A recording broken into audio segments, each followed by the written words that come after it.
Halo, apa kabar? Kembali berjumpa dengan saya Sebenarif dan Bung Rocky Gerung. Saya jangan langsung ajak aja ngobrol. Ini lagi rame soal PSI ya dengan Bung Rocky.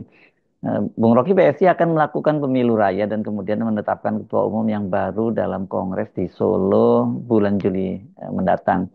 Kaisang, ini anak Pak Jokowi katanya maju jadi ketum juga. Sekarang kan dia masih jadi ketumnya. Kemudian Pak Jokowi juga katanya lagi mengkalkulasi maju atau tidak sebagai ketua umum. Oke, saya kira kita sudah dari informasi yang bermunculan itu kita sudah tahu lah, kita sudah bisa baca ya. Udah, ini bau-baunya mau kemana kita tahu ya, kira-kira gitu ya.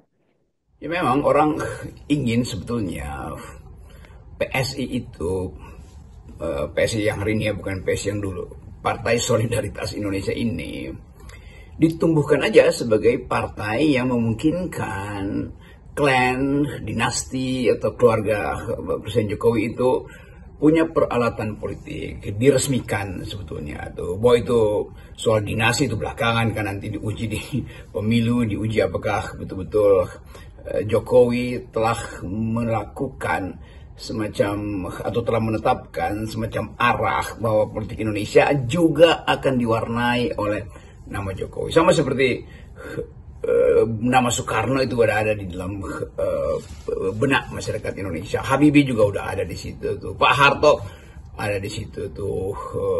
Ibu Mega tadi, Pak SBY ada di situ. Bahkan ada Partai Demokrat, tapi ada juga Yudhoyono Institute. Jadi sebetulnya semua tokoh itu menginginkan jejak sejarahnya itu diawetkan atau dilembagakan tuh. Nah kalau Pak Jokowi ingin mengikuti jejak itu, tentu bukan sekedar dengan membuat partai politik untuk kepentingan politik, tetapi orang akan bertanya apa prestasi Jokowi yang bisa menjadikan Jokowi itu simbol dari satu era di dalam politik Indonesia, kan itu aja kan. Nah kalau eranya nggak perlu yang bagus ya, yang buruk juga nggak apa-apa. Hitler juga dikenang karena keburukannya, justru Caligula dikenang karena kebengisannya tuh, Kaisar Nero dikenang karena kebrutalannya tuh. Jadi tidak perlu sebetulnya orang menuntut dari Jokowi atau dari publik menuntut supaya ada sesuatu yang bermakna positif pada Presiden Jokowi. Ya, kalau maknanya negatif semua termasuk ijazahnya yang sampai sekarang nggak jelas ya nggak apa-apa kan. Jadi saya sebetulnya mau fair aja bahwa Presiden Jokowi berhak untuk minta diingat oleh publik. Masalahnya yang mau diingat itu bagian buruk apa bagian baiknya tuh, itu tinggal urusan humasnya Presiden Jokowi atau buzzer-buzzernya beliau. Jadi sekali lagi kita dorong aja supaya betul-betul PSI itu tumbuh, ya bertumbuh menjadi partai dengan sinyal tertentu supaya orang selalu ingat ada PSI berarti di belakang itu ada Jokowi berarti ada Gibran berarti ada Paman Usman, kira-kira begitu sebetulnya jalan pikirannya. Jadi anything goes, apapun boleh dilakukan tuh. Ya namanya demokrasi.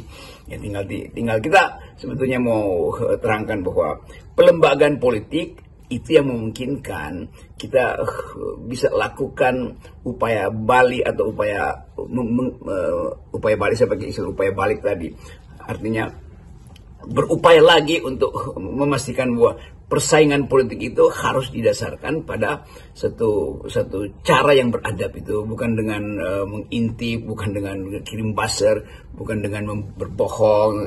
Biasa aja kan itu, karena politik pada awalnya adalah cara mendistribusikan keadilan. Mengapa harus ada drama-drama ya? Kenapa nggak diresmikan saja bahwa iya PSI ini adalah partainya Jokowi. Jadi nggak usah dibilang partai terbuka segala macam, kemudian pemilihannya one man one vote dan sebagainya. Nggak perlulah saya kira. Ya, mereka mesti berani secara terbuka mengakui bahwa mereka partainya Jokowi. Kan juga ada segmennya juga kan pemilih Jokowi. Iya, terlalu basa-basi sebetulnya dengan mendahulukan promosi one man one vote itu. Ya prinsip one man one vote itu prinsip untuk menerangkan kesetaraan warga negara di dalam proses politik. Itu prinsip normatifnya. Tetapi deskriptifnya, kenyataan deskriptifnya kan pasti hanya beredar di sekitar Jokowi aja kan. Jadi oke, itu nggak ada soal juga tuh ya, kayak sebutnya one man one vote, one brain one full atau apa aja. Tapi prinsipnya atau yang ingin dilihat publik bukan soal mekanismenya, tetapi impactnya apa nanti. Tentu kita tidak boleh menutup hak semua orang untuk beredar secara beradab dalam politik. Kan itu dasarnya, itu beredar secara beradab. Nanti publik yang akan menilai bahwa apakah kalau Pak Jokowi misalnya jadi ketua umum PSI lalu diperlihatkan jejak positif dan negatif impresinya apa, kan biasa tuh pameran pasti terjadi. Tapi saya menghitung bahwa Presiden Jokowi memang harus punya peralatan politik supaya nggak tergiur dengan peralatan politik orang lain tuh. Jadi bagus Pak Jokowi jadi ketua partai, nggak perlu lagi ya dimaklumatkan aja toh. Kalau Pak Jokowi pakai prinsip one man one vote, begitu Pak Jokowi ada di panggung pemilihan ya pasti terpilih kan. Jadi itu dasarnya tuh. Atau ya ada rekayasa macam-macam. Tapi sekali lagi orang ingin supaya Pak Jokowi melembagakan kepentingan politiknya, supaya nggak cawe-cawe, supaya nggak ikut campur lagi, walaupun apa namanya istilah udah mantan tapi masih mantau, kira-kira begitu kan. Nah, politik adalah sesuatu yang memungkinkan orang merasa lega karena pikiran dia diterima atau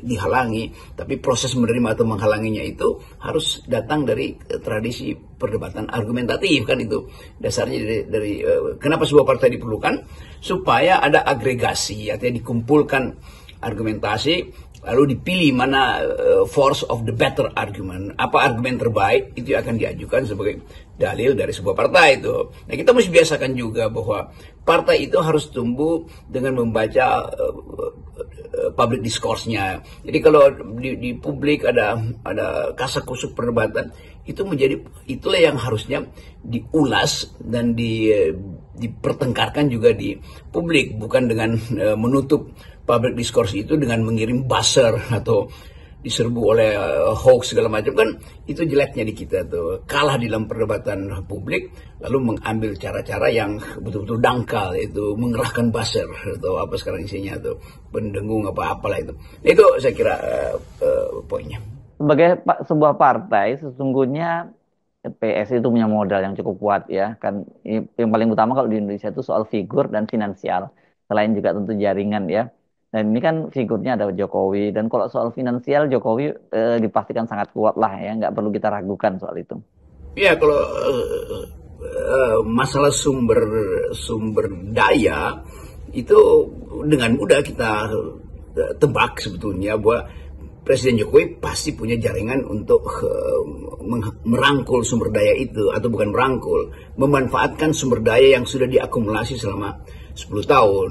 Sumber daya artinya sumber intelektual maupun sumber finansial. Kan mesti jelas juga apa yang namanya sumber daya. Kalau sumber finansial, Pak Jokowi pasti kelebihan uang tuh. Mereka yang ber-10 tahun itu ada di sekitar kerumunan istana itu pasti sudah nyetor, gampangnya begitu tuh. Dan karena itu Pak Jokowi mungkin dengan satu tipping point, sinyal kecil aja semua orang akan datang kembali. Walaupun kita hitung apakah kondisi hari-hari ini menguntungkan presiden secara momentual, dalam kegaduhan ijazah palsu itu mampu untuk mengeratkan kembali sumber daya finansial dia untuk membentuk sebuah partai. Nah, itu silakan para politisi menghitung-hitung. Tetapi yang jadi soal sekarang ada sumber daya non finansial alias sumber daya intelektual yang ya orang mulai meragukan apakah PSI ini bisa hadir secara intelektual. Di awal justru saya ikut membayangkan bahwa PSI beberapa tahun lalu itu di awal-awal bisa hadir secara intelektual. Mereka dulu, saya ikut menulis pertama di dalam jurnal PSI itu untuk mendorong public opinion bahwa ada partai dari anak-anak muda yang pintar dan berintegritas. Kalau nggak salah jurnal Solidaritas, saya nulis di situ. Saya kasih ceramah juga di awal pembentukan partai itu untuk membackup apa yang dimaksud dengan ide solidaritas. Bahkan saya menerangkan apa artinya mawar merah. Tetapi keterangan-keterangan waktu itu dalam optimisme bahwa partai ini bisa mandiri, dan ternyata tidak bisa mandiri karena harus disuplai oleh dana finansial, sementara kapasitas intelektualnya justru yang tidak terlihat. Tapi oke, itu hal yang ya saya tidak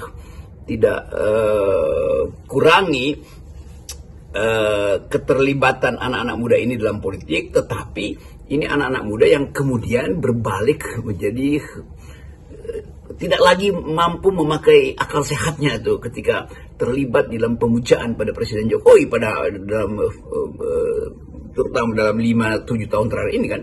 Nah, sekali lagi kemungkinan ini juga yang sedang dihitung. Saya balik lagi pada soal tadi itu yang ditanyakan Hersu. Apakah sumber daya intelektual ini tercukupi atau tidak? Dengan mudah kita bilang tercukupi kalau yang dimaksud dengan sumber daya intelektual itu adalah para lembaga survei yang memang isinya anak-anak akademis yang bisa disewa untuk terus menjadi humas PSI di bawah kendali Presiden Jokowi kalau beliau yang jadi ketua partai. Kan itu dasarnya. Jadi sekali lagi sumber finansial pasti tersedia, sumber intelektual bisa dibeli, kan itu kebiasaan Pak Jokowi kan. Tapi sekali lagi kita dorong aja supaya betul-betul Presiden Jokowi punya peralatan politik untuk masuk lagi dalam gelanggang politik. Dalam soal partai ini kan kita mesti fair ya Bung Rocky ya. Semua warga negara punya hak mendirikan partai dan mengambil peran dalam pemerintahan. Begitu juga halnya dengan PSI dan keluarga Jokowi. Ya mereka boleh juga mendirikan partai politik gitu. Tapi yang perlu kita ingatkan bahwa semuanya itu harus dalam koridor, harus dalam budaya demokrasi. Ya, budaya demokrasi itu apa sih? Nggak ada kultus individu, tidak ada feodalisme dan sebagainya. Semuanya harus setara. Oke, mari meriahkan proses-proses politik di dalam negeri. Mungkin akan ada juga partai baru dibentuk. Ada partai yang dipilih untuk menjadi simbol dari perlawanan. Ada partai yang memang sekedar dimaksudkan untuk mencuci uang. Ada partai yang haus untuk tumbuh terus di dalam sejarah walaupun kapasitasnya kurang. Ada partai yang berupaya untuk memelihara akal sehat dengan mengambil sikap oposisi. Jadi macam-macam tuh. Nah, kita harus lihat potensi itu, jenis-jenis partai apa, jenis-jenis watak kepartaian apa yang ada pada PSI, tentu dengan membaca record sebelumnya, track record sebelumnya kan. Tapi sekali lagi kita coba pastikan bahwa Indonesia memang harus ditumbuhkan melalui pelembagaan demokrasi itu. Melembagakan demokrasi artinya menjadikan demokrasi itu nilai hidup bersama, kan itu intinya, bukan sekedar setiap pemilu. Hal yang bagus pernah diucapkan oleh Tocqueville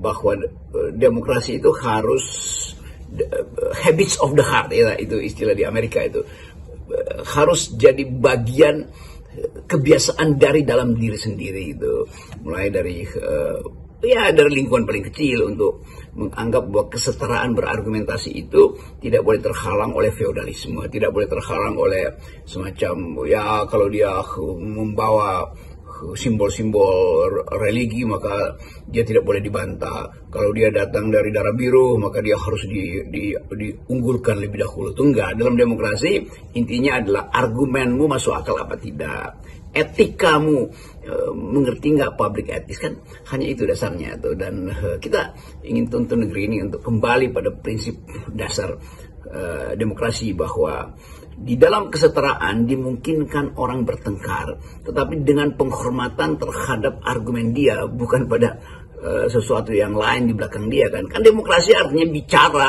untuk hal-hal yang memungkinkan pembicaraan itu berubah dari argumentasi menjadi policy, dari policy dijadikan sebagai harapan untuk menyusun arah masa depan, kan itu intinya. Jadi sekali lagi kita ya kita sambut aja kongres atau pemunas apa itu dengan satu keyakinan bahwa masyarakat Indonesia punya daya tapis akal sehat terhadap semua isu politik, termasuk isu pembentukan partai. Dan juga banyak partai sebetulnya yang dibuat tiba-tiba hanya untuk menyelundupkan kepentingan 2-3 orang, atau bahkan seorang koruptor bisa membuat partai supaya jejak korupsinya itu bisa diselundupkan melalui suara yang akan dia tuai nanti di dalam pemilu atau pilkada misalnya. Tapi sekali kita mau lihat bahwa Indonesia bisa menumbuhkan kembali tradisi berpartai dengan satu prinsip bahwa partai itu disebut partai politik kalau dari awal dia berkehendak untuk mendistribusikan keadilan. Politik hanya disebut politik kalau dia bergerak di wilayah distribusi keadilan dan bukan akumulasi kekuasaannya. Saya kira itu, dan ya kita ada isu yang bisa diperdebatkan nanti 1-2 minggu ini, yaitu hadirnya sebuah partai yang sangat mungkin didesain untuk kepentingan seseorang di 2029. Salam akal sehat. Salam akal sehat.